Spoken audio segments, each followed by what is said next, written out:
Today is a WRAL weather alert day. We're looking at the potential for wind damage, especially this evening and overnight. The timeline on this is pretty late. I'll show it to you. Breaking news, suspended with pay. A Wake County teaching assistant is free on bail. The charges she's facing. Chaotic demonstrations against ICE raids. The National Guard descends on downtown LA, touching off tense confrontations. How California's governor is responding to the president's order. Storms in the deep south will push into our area this evening and overnight. Good afternoon, everyone. I'm Chris Lovingood. And I'm Renee Chu. Thanks for joining us. Meteorologist Elizabeth Gardner is on the WRAL weather patio with a look at who could see severe weather tonight. We do have the potential across the viewing area, but the chances are a little better if you're from the Triangle area southward. Here's a look at what's happening right now. We have a cold front that is crossing the Mississippi right now, and well out ahead of it, we've seen a lot of showers and thunderstorms in the deep south. And so Mississippi, Alabama, Georgia, for a matter of fact, and a lot of that will lift up toward our area today and tonight. And then the cold front will swing through tomorrow and reinforce that chance of storms later tomorrow as well. Here's a look at futurecast. We'll roll it through this afternoon and evening, late afternoon, evening. I mean, a tiny little cell could pop up here or there. This is 5 o'clock. We'll pause it again at around 8 o'clock. Not a whole lot of coverage out there, but by 8 o'clock, some of our southern counties could start to see some cells that would produce some wind damage, maybe some heavy rain as well. And then at 11 o'clock, you can see one of those, maybe right around the triangle. But it continues as we get overnight tonight, around midnight up until around 3 or 4 in the morning. Look at this, approaching 3 o'clock in the morning. Have a pretty hefty band of some heavy rain and possibly thunderstorms that could be severe. Our southern counties are in a level 2 risk. That means scattered potential for severe storms. And in our northern counties, it would just be isolated. For your planning purposes, of course, we're going to see mostly dry conditions during the day today. And then during the evening and overnight, we'll have a chance of storms. Some of those could be strong to severe. It's a great day to download our new WRAL weather app because it can let you know when storms are headed your way. Coming up, we're going to talk about our second weather maker, and that's the heat. Coming up. Turn those notifications on. Thank you, Elizabeth. The people of Western North Carolina continue to recover from Hurricane Helene, while the governor and state lawmakers are working on a second recovery aid package. And this morning, the governor's advisory committee for Western North Carolina, they met virtually. WRAL's Ken Smith joins us with a look at some of the issues they discussed, Ken. Yeah, Chris, this committee is made up of lawmakers and other stakeholders. They met for a couple of hours virtually, as you mentioned. And as a matter of fact, the meeting just wrapped up just minutes ago. They heard firsthand from Governor Stein and his goals to pump more money into Western North Carolina.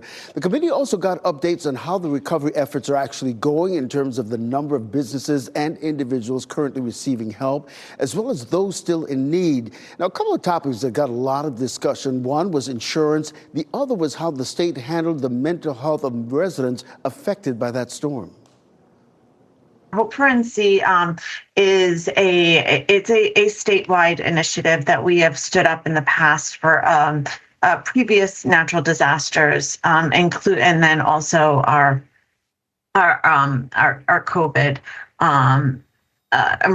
health emergency. So it is a resource that is out there for individuals. And the committee heard that Hope for NC really stood up again after Hurricane Helene. The Department of Health and Human Services, through Hope for NC, were able to get crisis counselors on the ground almost immediately after Hurricane Helene hit. That was just a myriad of the many topics that were discussed this morning in that committee meeting. But much of the focus was on most of them agreeing that more help is needed for Western North Carolina, particularly since we're back in the hurricane season. Ken, thank you.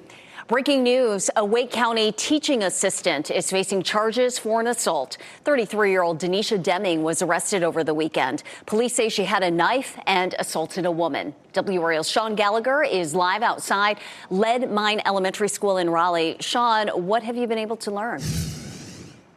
Well, the district in the last half hour has confirmed that Denisha Deming is in fact an instructional assistant here at Lead Mine Elementary. But important to note, this was a personal incident. It didn't involve the school, any students, or any of the students' parents for that matter. But they do say they have suspended her with pay pending an investigation. Now, Deming is charged with 2 misdemeanors for simple assault and communicating threats. According to her arrest warrant, Deming had a knife and threatened to stab another woman. Police say she hit that woman multiple times times in the face, causing cuts and bruising. And the victim told me just about an hour ago that she and Deming both have a child from the same man, and they've butted heads over this many times in the past, just never this seriously. According to Deming's LinkedIn profile, she's been employed with Wake schools in multiple capacities since 2016, the latest job right here at Lead Mine as an instructional assistant since August. Now, Deming has posted a $2,000 unsecured bond, but she's due back in court next month. In Raleigh, Sean Gallagher, WRAL News. Today, 2 men accused of shooting 6 people outside a Sanford bar are expected in court. It's because of what's in this surveillance video that you'll see only on WRAL. It was recorded on the east side of Joe's Auto Repair just before 2 a.m. yesterday. That's directly behind Schoolies on East Trade Street. You can see people running away from the bar and then 2 men crouch behind the back corner of that bar. One of them appears to raise a weapon in his hand and then both disappear into an alley. A stray bullet even hit a car at Joe's Auto. It is kind of scary. A last bullet could kill somebody. Sanford police says this all started as a fight outside the bar. 6 people were hurt, including 2 people seriously injured. 2 of the people injured were arrested, Sean Matthews Jr. and Urbano Garcia Sanchez. Breaking news. California Governor Gavin Newsom says his state will sue President Trump over the National Guard deployment in Los Angeles. Parts of L.A. are still locked down. The streets are littered with burned vehicles, debris, and broken glass after 3 days of protests against ongoing ICE raids.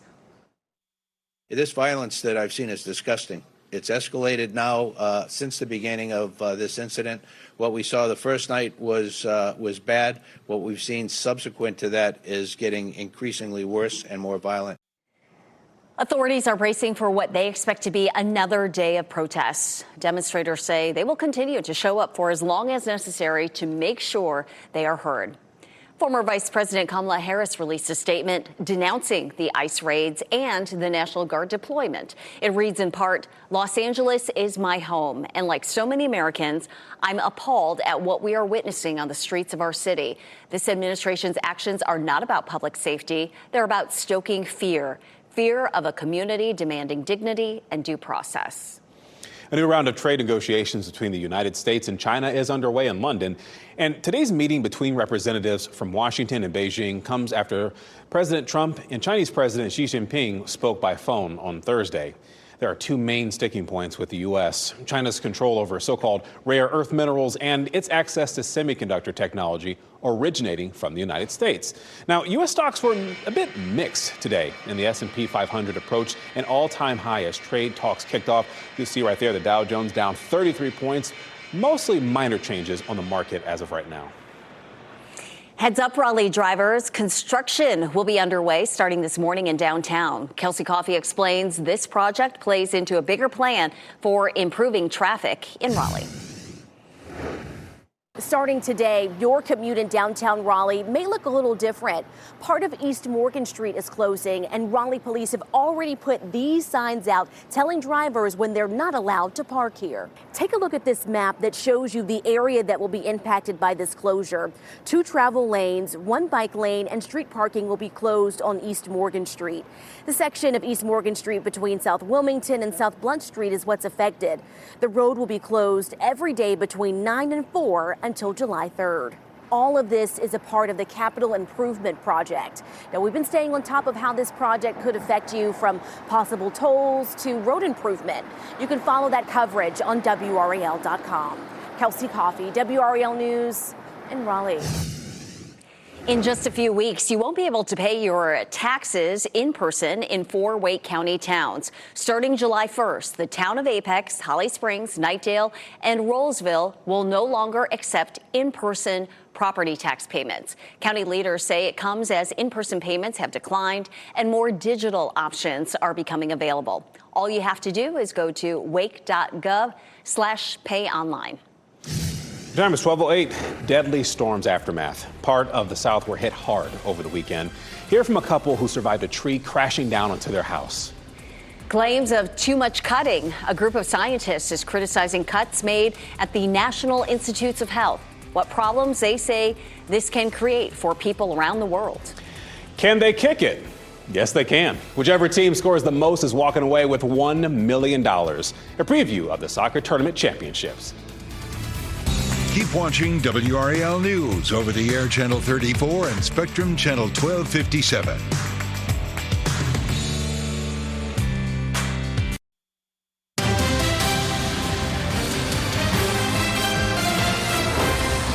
The nation's leading public research agency is challenging massive cuts to its medical research program by the Trump administration.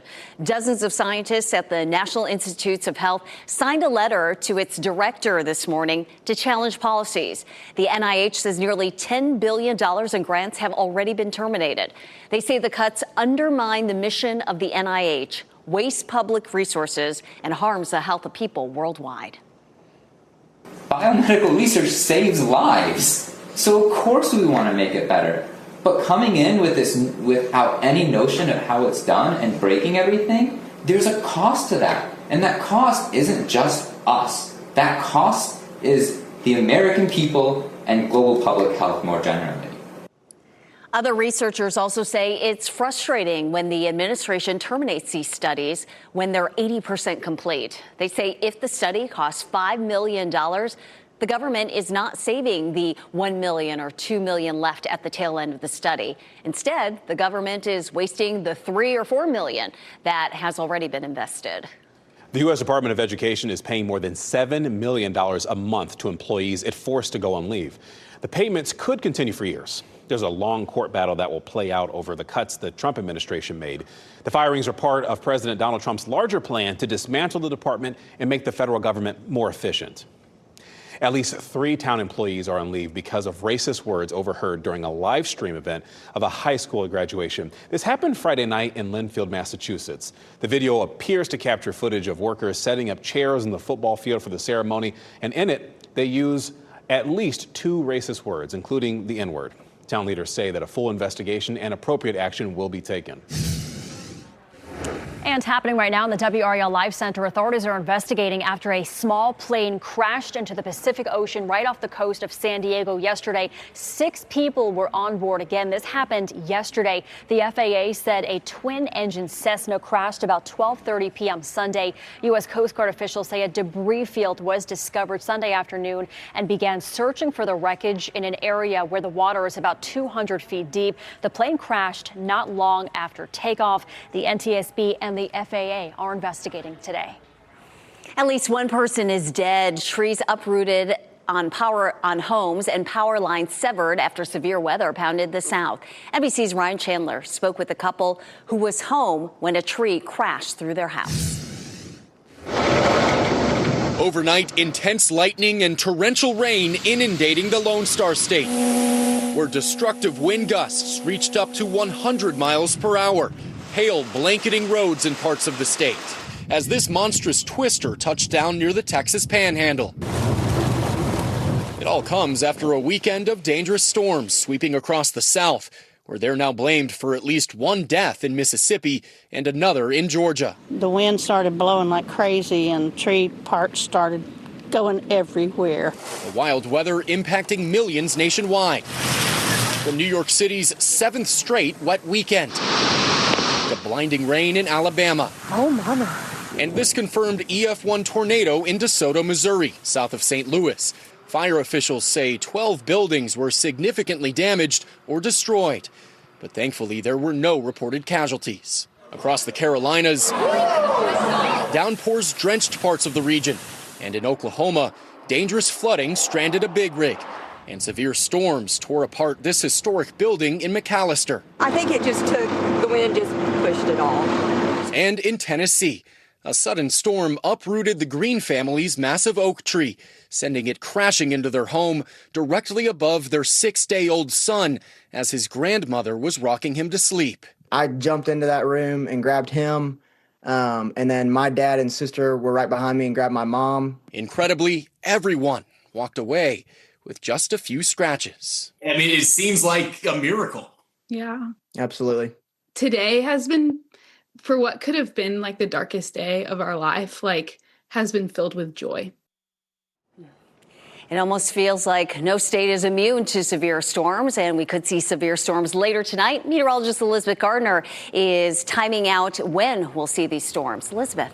Yeah, our high-resolution models are coming into a little bit more agreement about when we may have the best chance of rain out of the system, and it really looks like now maybe midnight up until around 4 a.m. We take a look at what's happening now. We do still have some showers and thunderstorms here in parts of the deep south from Mississippi to Alabama to Georgia, and then notice the cold front that's crossing the Mississippi right now. That swings through tomorrow, so we're going to see this coming through in two waves, one tonight and then another most likely mid to late afternoon tomorrow with the actual front, and in either case, we could end up with some severe storms. Here's a look at Futurecast. Starting things off at 5 o'clock, we'll see increasing clouds by then. Right now, we have just a few little puffy cumulus clouds. We're mainly clear currently, but the clouds will thicken up as these systems move a little closer to us. There's 7 o'clock, still pretty quiet. But after that, we get into, say, 9 to 11. We begin to see more storms developing first in the south and then moving northward. So a few of these isolated cells could produce some very heavy rain or the possibility of some wind damage. We'll keep moving it forward, and then we see this line developing, and this has been pretty consistent over the last several model runs where we see this band developing after midnight and rolling through during the early morning hours, say from 2 to 4 or 5 a.m. You can see there's 4 a.m. That's as far out as it'll take it from now. So again, kind of an overnight event for us at that point. Again, some heavy rain and the chance of some wind damage. Wind damage definitely the biggest threat. Some flooding possible, but it would be isolated. Some hail isolated as well. Our tornado threat out of the system is pretty minimal. For today, we have a level 1 risk in our northern counties and a level 2 risk in our southern counties. So today is a WRAL weather alert day. Tomorrow we have a level 1 risk, mainly during the late morning into the afternoon time period. Of course, the gardens behind me looking beautiful. It's warm out here. You know, the shade makes it feel a little bit better, but it's already 88 degrees. The nice thing is our dew point isn't too high. It's at 65. If it was in the low 70s, I would probably be just melting out here. Our temperature in Cary, 85. It's 84 in Garner, 86 in Holly Springs, and 87 in Apex. Around town, definitely looking at either side of 90 degrees for this afternoon. And of course, that is definitely on the toasty side. Our muggy meter will be up and down a little bit, mainly mid 60s for today and Wednesday. And that's, I mean, for, you know, a summer pattern like we're in, you know, that's not so bad. Once we get into the 70s, it just feels miserable. We're looking at that for Tuesday and Friday. But tomorrow will also be cloudy, and so it won't be quite as hot. So we're looking at a high of 86, feeling like 90 Tuesday. But then on Thursday, it feels like 94 and feels like 97 on Friday. So that heat does build for us as we head through the latter part of the week. Best chance of rain and thunderstorms for now looks like late tonight into the day tomorrow. And then we get into a smaller chance over the weekend, about a 30 to 40% chance Friday, Saturday, and Sunday, with high temperatures still on the warm side. Coming up in just a few minutes, we're going to talk more about how much rain we could see total over the next couple of days. It's going to be a steamy week. Elizabeth, thank you. Teens and weight loss drugs. New reports show more and more teens across the country are using them. Today on WRAL News at 4, how many of them are using it right here in North Carolina compared to other states, and the warning coming along with it. Tracking missing money. Millions of people use money transfer services to send money to friends, family members, and businesses and more. What do you do if the money you transferred never arrives? WRAL News at 5. How 5 on Your Side helped one Raleigh woman get her hard money back. Costco cards don't count. Why the TSA was compelled to issue that reminder to travelers.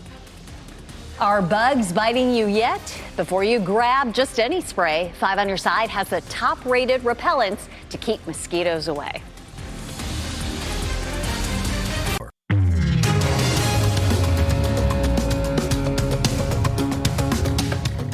It's bug season, and let's face it, nobody wants to be a snack for mosquitoes. That's why 5 on Your Side's Kelly Arthur is here to share the top-rated insect repellents. Consumer Reports just released its latest insect repellent ratings. So before you head outside, here's what you need to know to keep the bites at bay. To find the very best insect repellent, Consumer Reports tested 50 products, but only recommends 20 of those.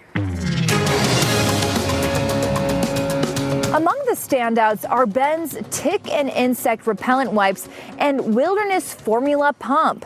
Both earned top marks in offering excellent protection against mosquitoes and ticks. We currently test most repellents against only mosquitoes.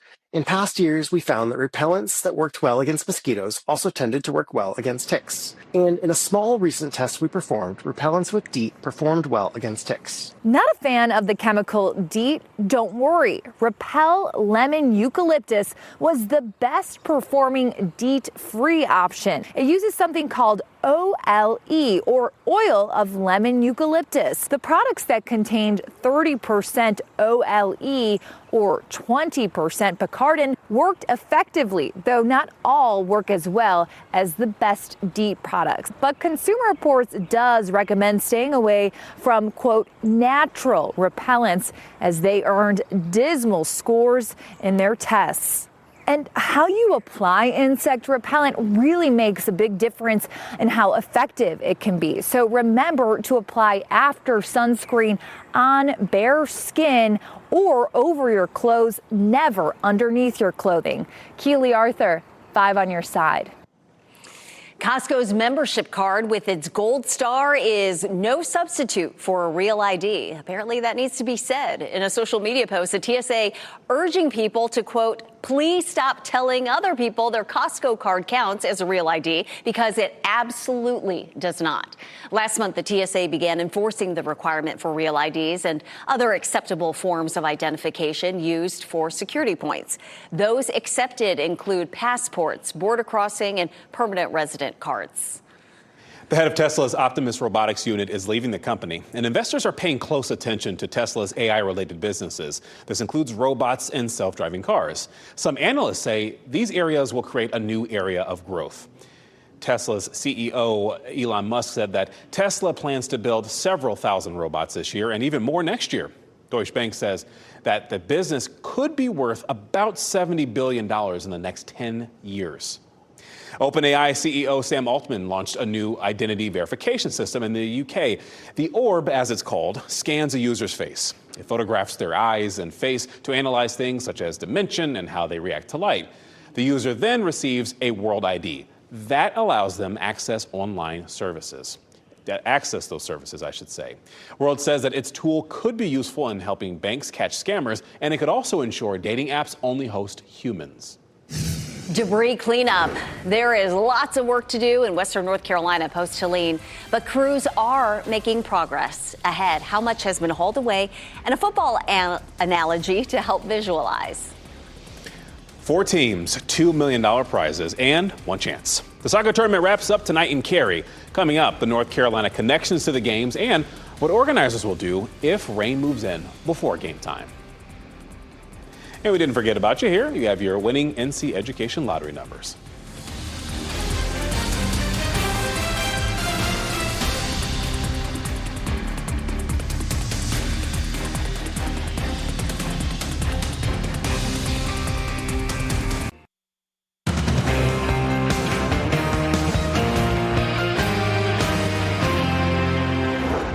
Storms in the deep south will push into our area this evening and overnight. Elizabeth Gardner is on the WRAL patio to explain the window in which we could see these severe storms. And Elizabeth, these could fire up when a lot of people are sleeping.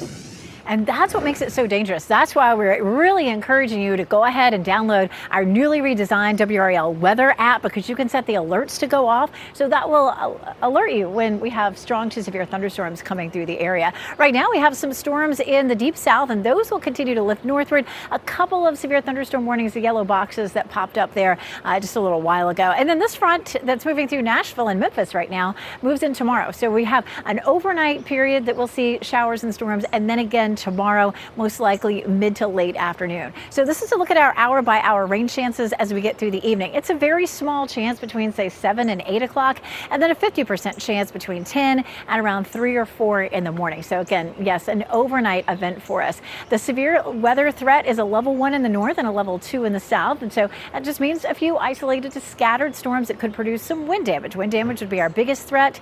If the storms are moving very slowly, we could see some isolated flooding, and we'll start this evening, and it will continue overnight until around 3 or 4 o'clock. Big event this evening is the finals of the soccer tournament. Definitely a hot afternoon, 3, 4, 5 o'clock. Temperatures are around 90, feeling like 93 or 94. And then we'll have just a very small chance of storms during the tournament. Temperatures at least will begin to fall. Coming up, we're going to walk through Futurecast and talk more about what happens overnight tonight and into tomorrow. In less than 2 hours, storm survivors and community leaders will gather at the state legislative building to demand stronger disaster recovery support. The event will highlight unmet recovery needs in Western North Carolina. The goal is to urge state lawmakers to invest more in disaster recovery systems, just as hurricane season begins. And Renee, teams have removed a massive amount of debris from Helene. We're talking more than 7 million cubic yards of debris. That's enough to fill 140 football fields. That's according to the U.S. Army Corps of Engineers. The agency says most of this debris was from right-of-way to waterway and private property. We've been here for a while, and we're going to continue to be here. So we're going to complete the missions and the taskings that we've been given by FEMA and the state. But there's other agencies, as our piece of that mission works its way out or peters out, there's other groups that will come in behind us so that it's a continuous stream of recovery through the federal and state families. Some trees will be mulched and disposed of rather than reused, and that's because of possible contamination from floodwater. Tonight, Fayetteville City leaders will discuss a newly enacted youth curfew. The Youth Protection Ordinance restricts anyone 16 and under from being out from 11 p.m. to 6 a.m. There are exceptions for those accompanied by parents or for teenagers with jobs. During tonight's City Council meeting, leaders hope to discuss how to implement the new rules, as well as specific rollout plans with law enforcement. Just a heads up for drivers who travel through downtown Raleigh, East Morgan Street is closing between South Wilmington and South Blunt Street. And this is all a part of the capital improvement project. The road will be closed every day between 9 and 4 through July 3rd. More construction on Falls of Neuse Road in Raleigh could start tonight. Southbound paving work near the Neuse River Bridge will start tonight, and that kind of depends on the weather situation at the time. But when the work is done, teams will start paving the northbound lanes. There will be a full road closure from 8 p.m. to 6 a.m. tomorrow. Electronic message boards with detour information will be in that area. And happening right now in the WRAL Live Center, we are following some breaking news out of Fayetteville. Police on scene of a home on Tin Man Drive in Fayetteville to reports of a barricaded wanted suspect. We don't have video, but I want to show you exactly where this is happening. This is 295 here. It is in a neighborhood just west of 295 on Tin Man Drive there. Right now, we know that they are currently engaged with this barricaded violent subject. They are warning everybody to stay away, stay clear of that road there, Tin Man Drive. They say this is an active and ongoing situation. This is something we will stay on top of here in the WRAL Live Center. The soccer tournament championship games are today. WRAL's Laura Levine is at WakeMet Soccer Park in Cary, where some of the best players are competing for a $1 million prize. Tonight is the finals for the TST, and after a few days of some pretty intense matchups here on the soccer field, well, it all goes down to this. Tens of thousands of fans have packed this area to catch these teams in action this weekend, rain or shine. These fans have also been able to meet players and just really enjoy the overall atmosphere of this major event in Cary. The final two teams that will play tonight for the women's will be at 7 p.m. It's Bumpy Pitch FC versus the U.S. women's team. And for men's at 8:30 p.m., Bumpy Pitch FC versus Pumas de Alabama. Looking to defend their 2024 women's tournament title, U.S. women have reloaded with more U.S. women's national team stars and 5 current players from the University of North Carolina, UNC. And then Bumpy Pitch FC is the first team in TST history to have a men's and women's team advance to the $1 million championship game. The TST organizers say that there's always a plan B, weather permitting. They will delay the game if there is thunder or lightning in the area at least 30 minutes and move fans from the stands. Laura Levine, WRAL News in Cary. Drought no more. An American won the French Open for the first time in a decade. How Coco Gauff is reflecting on that epic win. What's a derecho? We asked the meteorologist about this weather term, plus where and how often it forms. Our team is working to bring you exclusive stories. For coverage you'll find only on WRAL. Visit WRAL.com and search only.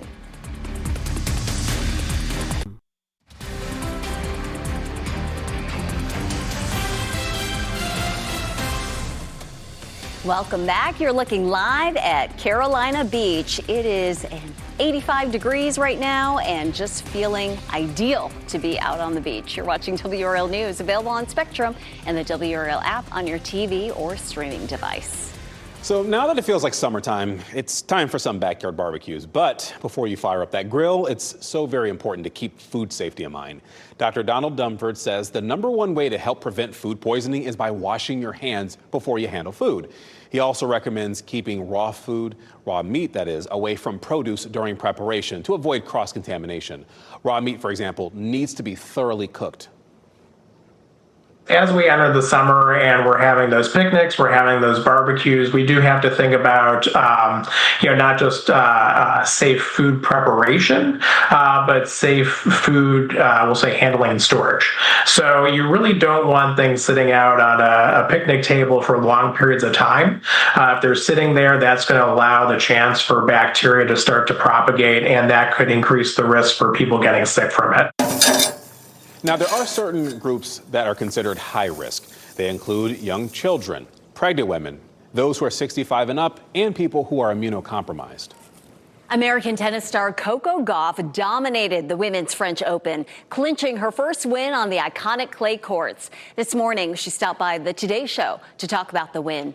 Gauff pulled out all the stops to defeat the top-ranked player from Belarus in 3 nail-biting sets. The 21-year-old is just the 3rd American this century to win the French Open. In a final filled with epic rallies, Gauff pulled off the upset and then fell onto the clay, something she said she didn't want to do, but Dad was prepared. I don't know where he got the towel from or why he thought he was ready. He's resourceful. Like, good dad's always ready. He must have knew that it was going to happen. So yeah, I appreciate him for having my back. Coco is now the first American to win the French Open since Serena Williams did in 2015. Next up for her, Wimbledon. Pencil in some fun. We're going to take you to an annual celebration that's anything but dull. Join in the action. A child just wanted to take a shot at the net. Hear the amusing play-by-play by broadcasters when we return.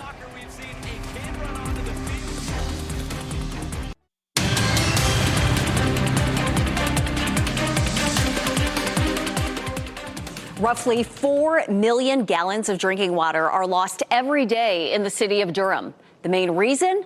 Pipe breaks. It's a staggering number, and the efforts to fix the issue are the focus of a WRAL investigation that airs tonight at 6. WRAL Investigates Sarah Kruger is here now to tell us about her investigation. Sarah. Renee, I was blown away when I got those numbers. I filed the records request after noticing so many water main breaks, but I truly never imagined a number that big.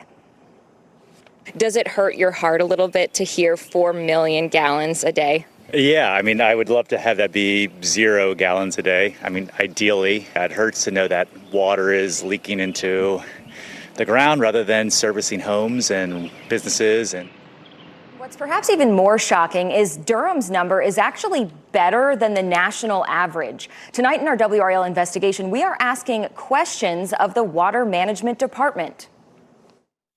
What can you all do and what are you all doing to be proactive and find these points before they become a leak or a break?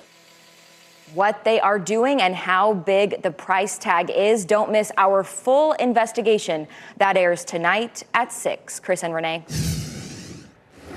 And happening right now in the WRAL Live Center, we have an update to a story we first brought you about 10 minutes ago. That barricaded wanted subject in Fayetteville on Tin Man Drive. We have just learned from police they have safely apprehended the suspect and they were taken into custody. Police say right now there is no ongoing threat to the community and all travel may resume in that area.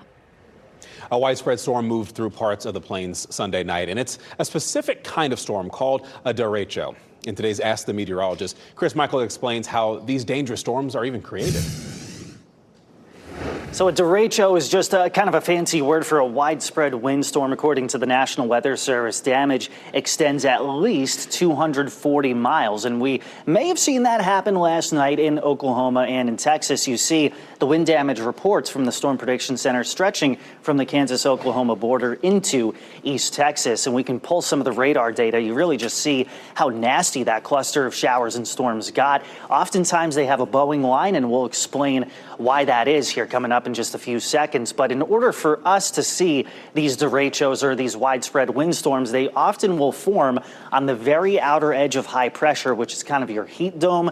Then you've got cooler air to the north and strong wind in between the two air masses. So they kind of curve around and dive in from the northwest. I covered a few in Virginia a few years ago. But here's what it looked like. You see the hot air that built in Texas. They had the heat index well above 100 degrees. And then rain-cooled air as the storm moves from northwest to southeast. So that rain-cooled air rushes toward the hot air, forming that Boeing shape and really strong winds. Sometimes those winds could be about 80 to 100 miles per hour.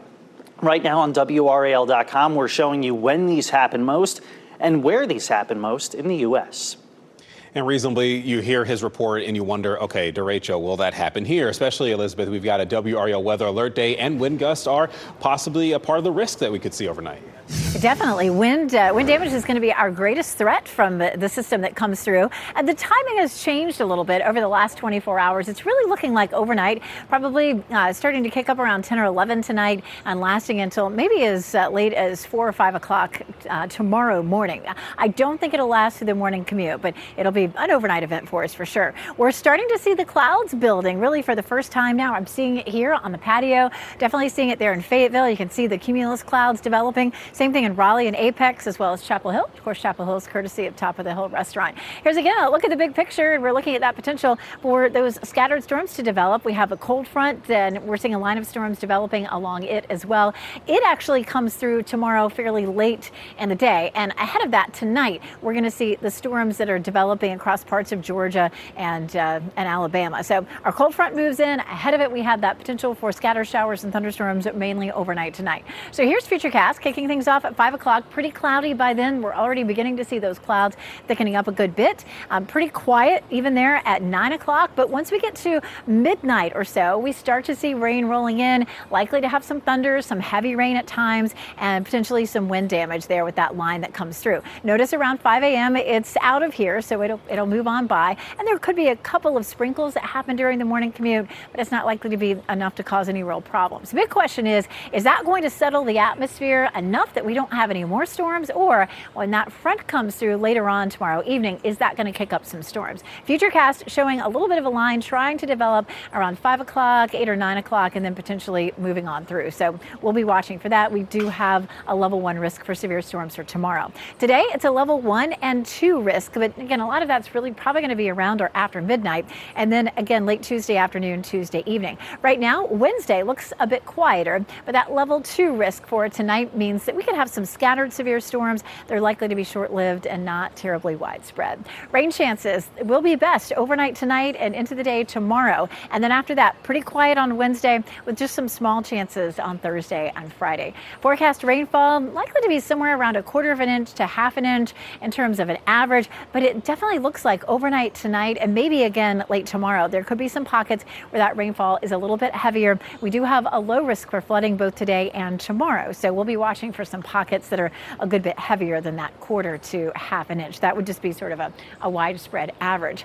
What happens later in the week, the next big weather maker is the heat that settles in. 93 Thursday and 92 on Friday. It's likely to feel like mid to upper 90s those days. And of course, as we get into Saturday and Sunday, we're looking at just a chance of showers and thunderstorms for Father's Day on Sunday. It looks like, again, just some afternoon and evening storms. Temperatures definitely look like they'll stay on the warm side. Don't be dull. Hundreds of people joined a lively celebration for a wooden sculpture. The significance of the annual Pinson sharpening ceremony. That's when we return.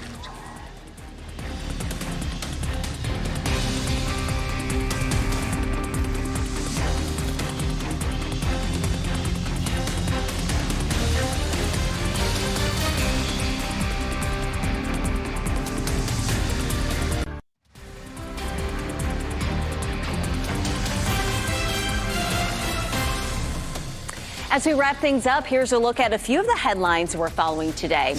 We are following breaking news in Fayetteville. Law enforcement there says a person barricaded in a home for hours, and that person is now in custody. This unfolded on Tinman Drive near Cliffdale Road and Hoke Loop Road. Police previously called the person violent, but did not release any more information. They say there is no ongoing threat to the public. A Wake County teaching assistant is facing charges for an assault. 33-year-old Denisha Deming was arrested Saturday after police say she had a knife and assaulted a woman. Now, that case did not involve any aspect of the school, students, or parents of the students. The district confirmed she is an instructional assistant at Leadmine Elementary. Wake schools suspended her with pay while they investigate. A road closure in downtown Raleigh started today. East Morgan Street is closing daily between South Wilmington and South Blunt Street. This is all part of the Capital Improvement Project. The road will be closed every day between 9 and 4 through July 3rd. So we've been talking a lot about soccer with TST in town, but there's a lot of talk happening because of what happened during a match in D.C. There's a baby on the field.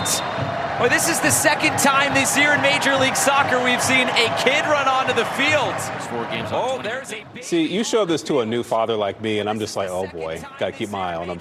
Yes, a child ran onto the field, and as you can see, security rushed to get that child. They were returned to a woman on the sideline.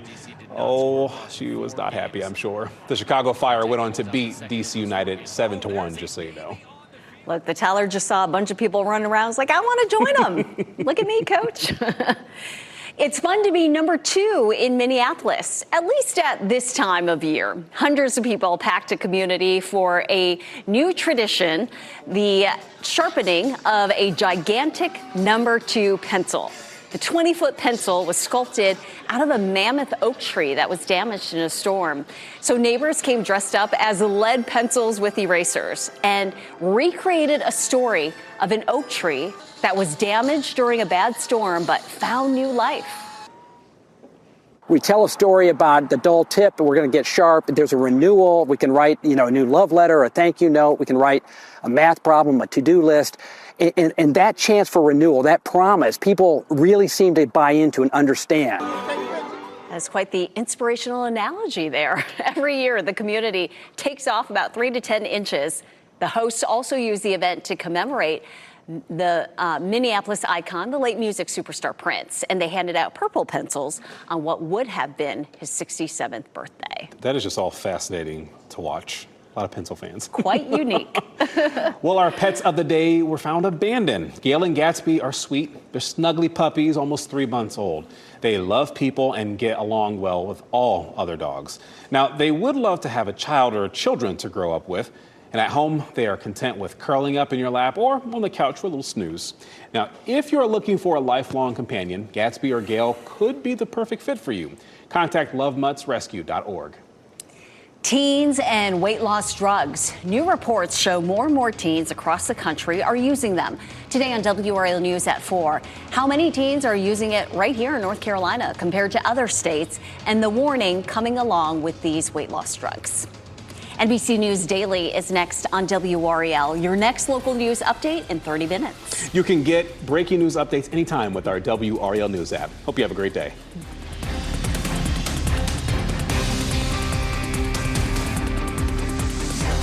Keep watching WRAL News over the air Channel 34 and Spectrum Channel 1257.